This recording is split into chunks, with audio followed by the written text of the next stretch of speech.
One of the important lessons the disciples learned is that following Jesus and being a Christian is not as easy as they thought. While Jesus was with them, there were many people, thousands of people, who were following Jesus as if he was a celebrity.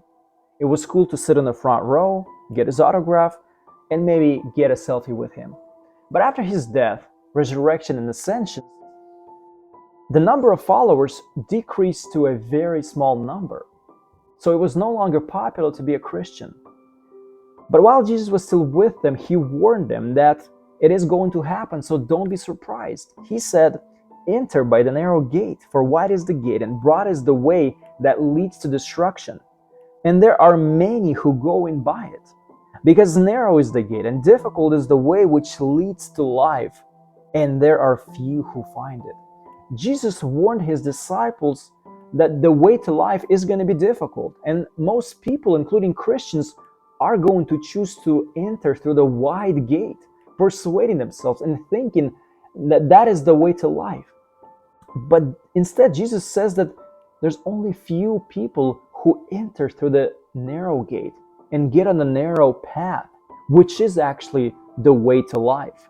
So what exactly is this narrow way that Jesus is talking about? If I gave my heart to Jesus and I don't have any bad habits, does that mean that I'm walking in a narrow way?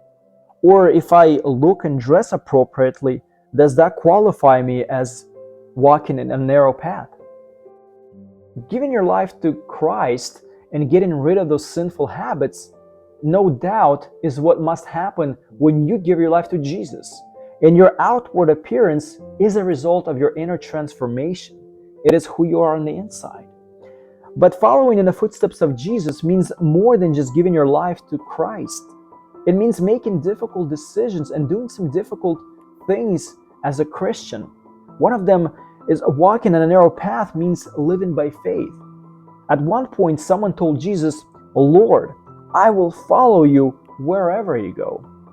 And instead of saying, "Sure, come join the party, it's going to be awesome," Jesus says something else. He says, "Foxes have holes, and birds of the air have nests, but the Son of Man has nowhere to lay his head."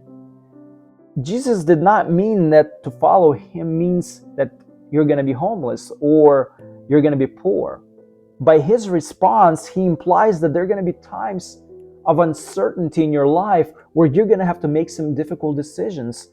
It may be a time where you may need to donate a generous amount to someone who's in a real need while you're able to help.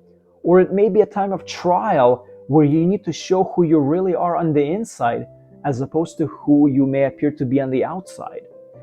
Narrow way also means commitment. There was another man to whom Jesus responded saying, "No one, having put his hand to the plow and looking back, is fit for the kingdom of God."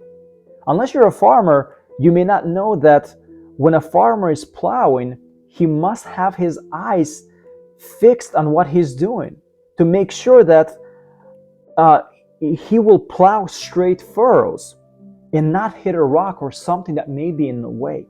Similarly, if you're committed yourself to God and to serving, don't look back or around on people that are around you.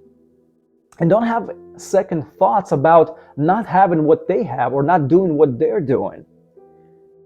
Remain committed to your calling, and your blessing will be much more rewarding than you think. I can go on and mention more of what it means to walk on a narrow path, but I want to stop right here and let you think about yourself and answer to yourself, what path am I on?